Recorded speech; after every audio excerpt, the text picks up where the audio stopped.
बोलिए सद्गुरु देव महाराज जी की जय, सच्चे दरबार की जय।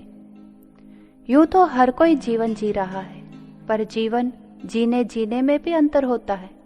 जैसे फूल जंगल में भी खिल जाते हैं, उन्हें मिट्टी की नम गोद मिले या ना मिले, वो तो रेगिस्तान की रतीली छाती पर भी उगाते हैं। पर गौर करें, उन फूलों का हश्र क्या होता है। उनका खुशनुमा यौवन कब तक डालियों पर इठला पाता है? कुछ ही पल ना। जल्द ही यह बदहवास हवाओं के थपेड़े खाकर पत्ता पत्ता बिखर जाते हैं, 2 टके का मोल भी नहीं पा पाते। जानते हैं क्यों? क्योंकि उन पर किसी माली की सरपरस्ती नहीं है, बागवां की नजरे करम नहीं है, और जिन पर होती है उनका खिला मुखड़ा चोखा धाम पा जाता है, किसी देवता के गलहार में गुथा झूलने लगता है। मानव मन के डाल पर श्रद्धा की कोपलें फूटे, चाहे आस्तिकता के फूल खिले, मगर ये फूल कभी भी अपना निश्चित मुकाम नहीं पा सकता, माया की धूल में खो जाता है।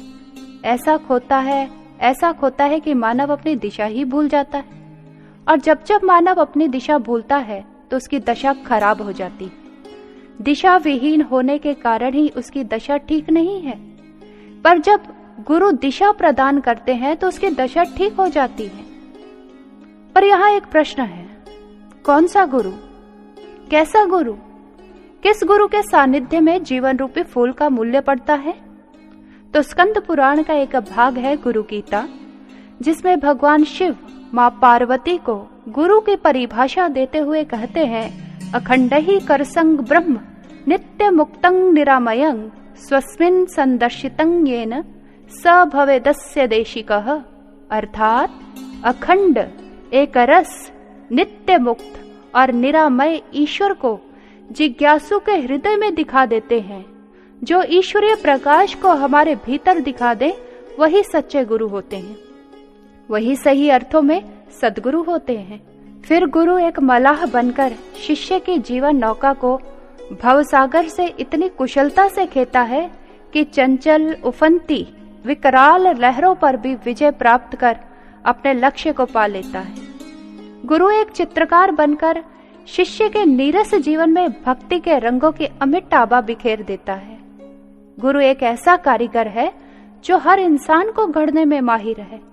गुरु एक रंगरेज बनकर भी शिष्य के सब दाग धब्बों रूपी विकारों व संस्कारों को छुड़ाकर उसे खोलते हुए पानी जैसी परिस्थितियों से गुजार कर भक्ति के रंग में रंग देता है।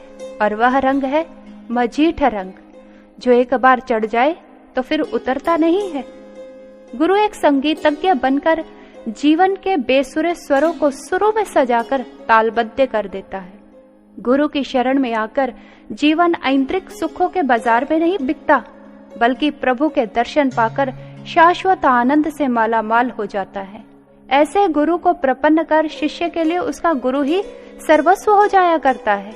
वह अपना हर भाव, हर रिश्ता गुरु के श्री चरणों के साथ बांध लेता है, क्योंकि वह जान जाता है कि संसार के हर रिश्ते में स्वार्थ की दुर्गंध समाई हुई है। रिश्ते इंसान से नहीं, बल्कि उसके धन और शोहरत से जुड़े होते हैं। धन आते ही सब अपने, और धन जाते ही सगे भी किनारा कर जाते हैं। और तो और मृत्यु के समय तो करीबी से करीबी रिश्ता भी साथ निभाने में असमर्थ होता है। संसार तो केवल छीनना और मांगना जानता है, देना नहीं। देना तो केवल गुरु ही जानते हैं, जो शिष्य से निस्वार्थ संबंध जोड़कर उस पर अपना सर्वस्व लुटा देते हैं। क्योंकि गुरु तो शिष्य की आत्मा से संबंध जोड़ते हैं, शरीर से नहीं। वह तो जन्मों जन्मों तक उसे अपना नाता जोड़ लेते हैं। गुरु की ऐसी कृपा को प्राप्त कर, उसके पावन प्रेम सानिध्य को प्रपन्न कर, सदा सदा के लिए शिष्य अपने गुरु का ऋणी हो जाया करता है। यूं तो मानव जन्म से ही अनेकों ऋणों के बोझ तले दबा रहता है। कहीं मातृ ऋण है, तो कहीं पितृ ऋण, और कहीं भूमि ऋण। इन सभी ऋणों से मानव जीवन में कभी ना कभी मुक्त हो सकता है, लेकिन एक ऐसा ऋण है जिससे भक्त कभी ऋण नहीं हो सकता, और वह है गुरु ऋण। वह गुरु जिसने उसके अंधकार मन में ज्ञान की ज्योति को प्रज्वलित कर दिया, जिसने शुष्क हृदय में भक्ति की रसधार बहाकर उसे सरस कर दिया, जिसने जीवन की करूपता को सौंदर्य में परिवर्तित कर दिया, जिसने लक्ष्यहीन जीवन को लक्ष्य से अवगत करवा दिया, जिसने अपात्र होते हुए भी दैवी संपदा से संपन्न कर दिया, उस ऋण को तो तीनों लोकों की संपदा देकर भी चुकाया नहीं जा सकता है। इसलिए शिष्य के लिए गुरु ही सर्वस्व हो जाया करता है।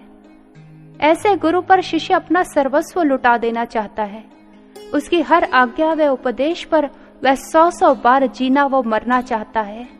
शिष्य के जीवन में कुछ झलकता है तो गुरु की आज्ञा, गुरु की सेवा।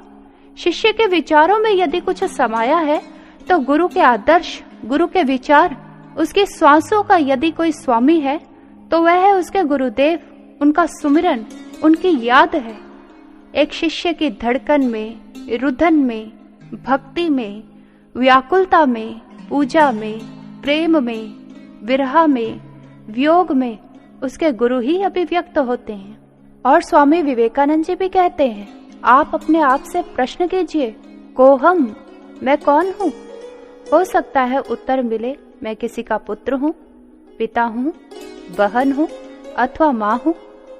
अगर यह उत्तर मिले तो भक्ति मार्ग पर और दृढ़ता से कदम बढ़ाइए, गुरु चरणों से और प्रीति बढ़ाइए। फिर पुनः स्वयं से यही प्रश्न कीजिए, और जब आपके अंदर से यह उत्तर मिले, शिष्योहम शिष्योहम, तभी समझना आपने अपने गुरु को वास्तव में धारण कर लिया है।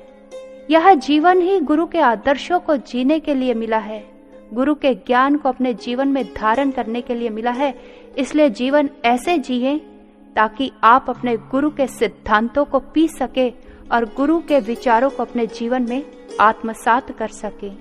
इन्हीं शब्दों के साथ मैं भी अपने विचारों को यहीं पर विराम देती हूँ। बोलिए सद्गुरु महाराज जी की जय। सच्चे दरबार।